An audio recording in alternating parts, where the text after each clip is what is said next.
বিসমিল্লাহির রহমানির রহিম। আসসালামু আলাইকুম। প্রিয় বাংলাদেশ, আজ কারামুক্ত।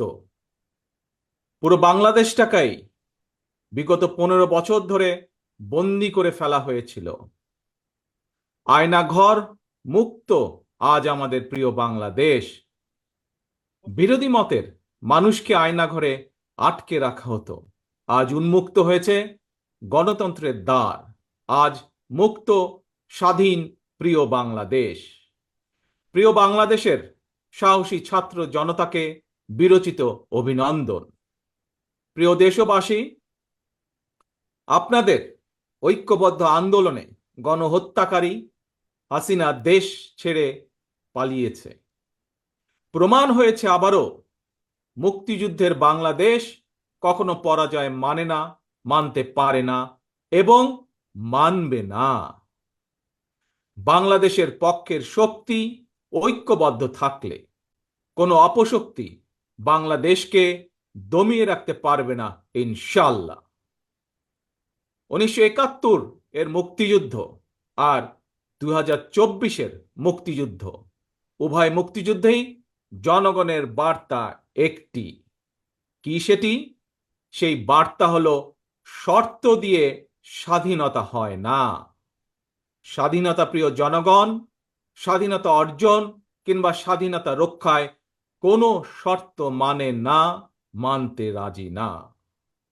গণহত্যাকারী স্বৈরাচারী হাসিনা পালিয়ে যাবার পরে বাংলাদেশ থেকে, প্রিয় বাংলাদেশ থেকে আমি যত মানুষের সাথে কথা বলেছি, প্রতিটি মানুষ অনুভূতি প্রকাশের প্রথম উচ্চারণ ছিল, বাংলাদেশ স্বাধীন হয়েছে। স্বাধীন বাংলাদেশ থেকে বলছি। দেশ এবং জনগণকে স্বাধীন করতে গিয়ে চোখে মুখে বুকে গুলি আলিঙ্গন করা আবু সাইদ কিংবা মুগ্ধের মতন হাজারো ছাত্র ছাত্রী, তরুণ তরুণীকে প্রাণ বিসর্জন দিতে হয়েছে। আহত হয়েছেন অসংখ্য, অগণিত মানুষ। এর ভিতরে ছাত্র ছাত্রী রয়েছেন, এর ভিতরে রয়েছেন সাধারণ মানুষ, গৃহিণী, এর ভিতরে রয়েছেন রাজনৈতিক নেতা কর্মী বৃন্দ। গণতন্ত্রের বিজয়ের ইতিহাসের এই মানুষগুলোর স্মরণীয় হয়ে থাকবেন। ছাত্র জনতার এই বিপ্লবে দেশের সকল শ্রেণী পেশার মানুষ সেদিন রাজপথে নেমে এসেছিলেন। গণতন্ত্রের পক্ষের রাজনৈতিক দলের নেতাকর্মীদের পাশাপাশি একজন মা যেমন তার সন্তানকে কোলে নিয়ে সেদিন রাজপথে সামিল হয়েছিলেন, একইভাবে শিক্ষক, সাংবাদিক, বুদ্ধিজীবী, সাংস্কৃতিক কর্মী, শ্রমিক সহ সকল শ্রেণী পেশার মানুষ সেদিন রাজপথে নেমে এসেছিলেন। 52, 71 কিংবা 90-এর মতন দেশের ছাত্র সমাজ বিজয়ের নতুন আরেকটি অমর ইতিহাস রচনা করেছেন। ছাত্র জনতার ঐক্যবদ্ধ বিপ্লবের মধ্যে দিয়ে 2024 সালের 5ই আগস্ট বাংলাদেশ দেখেছে আরেকটি বিজয়। আমি বিএনপি সহ গণতান্ত্রিক আমি প্রতিটি রাজনৈতিক দলের পক্ষ থেকে দলমত নির্বিশেষে অভিনন্দন জানাই বাংলাদেশের বীর জনতাকে। প্রিয় দেশবাসী, হাজারো শহীদের রক্তের বিনিময়ে অর্জিত স্বাধীনতার গৌরবকে কালেমুক্ত করার ষড়যন্ত্র এরই ভিতরে আবার শুরু হয়ে গিয়েছে। দেশকে গণতন্ত্রের উত্তরণের চলমান প্রক্রিয়াকে বাধাগ্রস্ত করতে সারা দেশে অস্থিতিশীল পরিবেশ সৃষ্টির ষড়যন্ত্র স্পষ্ট হয়ে উঠছে। প্রশাসনের প্রতি আহ্বান, শক্ত হাতে আইন শৃঙ্খলা নিয়ন্ত্রণ করুন, প্রতিটি মানুষের নিরাপত্তা নিশ্চিত করুন। ধর্ম, বর্ণ পরিচয়ের কারণে কেউ যেন নিরাপত্তাহীনতায় না থাকে, সবার আগে সেটি নিশ্চিত করতে হবে।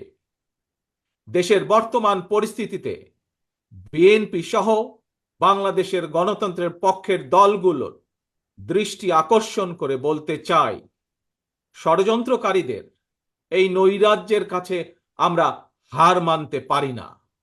আমি বিশেষ করে এই মুহূর্তে দেশের সবচেয়ে বড় এবং জনপ্রিয় রাজনৈতিক দল হিসাবে সারা দেশে বিএনপির সর্বস্তরের নেতাকর্মীর প্রতি আহ্বান রেখে বলতে চাই, আপনারা যিনি যেখানে বসবাস করেন সেখানে আপনার বন্ধু কিংবা পাড়া প্রতিবেশী, তিনি মুসলমান, বৌদ্ধ, হিন্দু, খ্রিস্টান, ধর্মীয় পরিচয় যাই হোক না কেন, বিশ্বাস যাই হোক না কেন, তার নিরাপত্তায় আপনি ঢাল হিসাবে দাঁড়িয়ে দৃষ্টান্ত স্থাপন করুন। আমাদেরকে মনে রাখতে হবে, বাংলাদেশে ভূখণ্ডে বসবাসকারী প্রত্যেকটি মানুষের একটি পরিচয়, সেটি হচ্ছে আমরা বাংলাদেশী। প্রিয় ভাই বোনেরা, আরেকটি বিষয়ের প্রতি আপনাদের দৃষ্টি আকর্ষণ করে কথা বলতে চাই।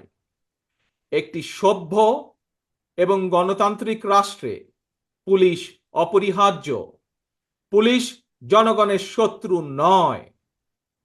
গণহত্যাকারী হাসিনা বিনা ভোটে ক্ষমতায় থাকার জন্য আইন শৃঙ্খলা বাহিনীকে জনগণের শত্রু হিসাবে দাঁড় করিয়েছে। তবে আমি বিশ্বাস করি, বিএনপি বিশ্বাস করে, বাংলাদেশের গণতান্ত্রিক রাজনৈতিক দলগুলো প্রত্যেকে বিশ্বাস করে, পুলিশের ভেতরে একটি চক্র ছাড়া অধিকাংশ পুলিশ কর্মকর্তা এবং সদস্য চাকরিবিধি মেনেই, দেশের আইন কানুন মেনেই দায়িত্ব পালনের চেষ্টা করছেন। হাসিনার পালনের পরে বর্তমানে খুব সুকৌশলে একটি চক্র পুলিশের মনোবল ভেঙে দেওয়ার ষড়যন্ত্রে লিপ্ত হয়েছে। পুলিশকে অকার্যকর করে দেওয়া গেলে দেশকে অস্থিতিশীল করা সহজ। ধর্মীয় সংখ্যালঘু জনগোষ্ঠীর মনে নিরাপত্তাহীনতা সৃষ্টি করা সহজ। অস্থিতিশীলকারীদের আমি হুঁশিয়ার করে দিয়ে বলতে চাই, পুলিশ কিংবা ধর্মীয় সংখ্যালঘু জনগোষ্ঠী আজ থেকে, এই মুহূর্ত থেকে হামলা কিংবা নৈরাজ্য বন্ধ করুন। এমনকি কেউ বিএনপির নাম ব্যবহার করে কোনো অপকর্ম করতে চাইলে তাকে ধরে আইনে হাতে তুলে দিন।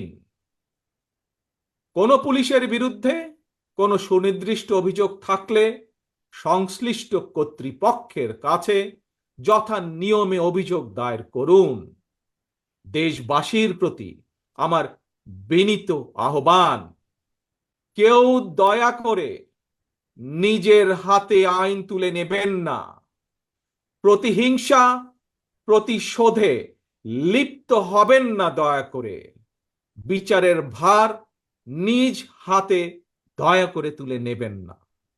কেবল দৃষ্টান্ত অনুসরণ নয়, নিজেই দায়িত্বশীলতা এবং মানবাধিকার দৃষ্টান্ত স্থাপন করুন। প্রিয় ভাই বোনেরা, অতীত সমালোচনা কিংবা নৈরাজ্যের বদলে নৈরাজ্য কোনো সমাধান হতে পারে না, বরং বিশ্বের সঙ্গে তাল মিলিয়ে আমাদেরকে এগিয়ে যেতে হবে। শাসন প্রশাসনকে সময়োপযোগী করে গড়ে তোলা এখন সবচাইতে গুরুত্বপূর্ণ সময়ের দাবি। জ্ঞানভিত্তিক রাষ্ট্র সমাজ নির্মাণের লক্ষ্যে নিয়োগ কিংবা প্রমোশনে মেধার সর্বোচ্চ অগ্রাধিকার থাকতে হবে। দেশকে আমদানি নির্ভর কিংবা বৈদেশিক নির্ভরতা থেকে বের করে আনতে হবে আমাদেরকে। দেশীয় উৎপাদন এবং উৎপাদনের প্রযুক্তিগত নির্ভরতা বাড়াতে হবে। দেশে কর্মসংস্থান তৈরি করে বেকার সমস্যার সমাধান দ্রুতই চেষ্টা করতে হবে সমাধান করার জন্য। গার্মেন্টস, শ্রম, ঔষধ, আউটসোর্সিং সহ সম্ভাবনায় খাতগুলোকে নিয়ে রফতানির বাজারের আওতা আমাদেরকে যে কোনো মূল্যে বাড়াতে হবে। প্রযুক্তি নির্ভর এবং কর্মমুখী শিক্ষা ব্যবস্থা চালু করে দেশে বিদেশে শ্রমবাজারের প্রতিযোগিতায় টিকে থাকার মতো দক্ষ এবং মেধাবী প্রজন্ম গড়ে তুলতে হবে। স্বাস্থ্য চিকিৎসা ব্যবস্থাকে আধুনিক এবং বাস্তবসম্মত করার লক্ষ্যে প্রাথমিক স্বাস্থ্য সুরক্ষা নীতির উপরে অবশ্যই গুরুত্ব দিতে হবে। সবার জন্য সুবিচার নিশ্চিত করতে আইনের শাসন নিশ্চিত করা অবশ্যই প্রয়োজন এবং নিশ্চিত করা হবে। প্রিয় ভাই বোনেরা, দেশে কিংবা প্রবাসে এমন অনেক বাংলাদেশী রয়েছেন যারা জ্ঞানে বিজ্ঞানে অভিজ্ঞতায় সমৃদ্ধ। প্রচলিত রাজনৈতিক ব্যবস্থায় বিজ্ঞদের এরকম অনেকেই সংশ্লিষ্ট হতে চান না। সুতরাং এইসব গুণী মানুষদেরকে রাষ্ট্র পরিচালনায় ও নীতি প্রণয়নে অন্তর্ভুক্ত করতে জাতীয় সংসদে উচ্চকক্ষ চালু করার প্রস্তাব বাংলাদেশ জাতীয়তাবাদী দল রেখেছে। এরই ভিতরে রাজনৈতিক এবং রাষ্ট্র পরিচালনায় গুণগত পরিবর্তন আনতে না পারলে আমাদের আজকের এই বিপ্লব কাঙ্ক্ষিত ফল মিলবে না। প্রিয় ভাই বোনেরা, 12.5 কোটি ভোটারের অধিকার কেড়ে নিয়েছিল স্বৈরাচার। গত 15-16 বছর ধরে জনগণের উপরে স্বৈরা শাসন চাপিয়ে দিয়েছিল।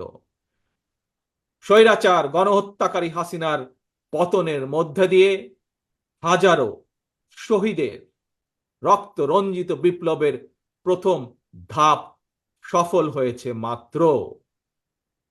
ছাত্র জনতার এই রক্ত ঝরা বিপ্লবের চূড়ান্ত লক্ষ্য একটি বৈষম্যহীন গণতান্ত্রিক বাংলাদেশ।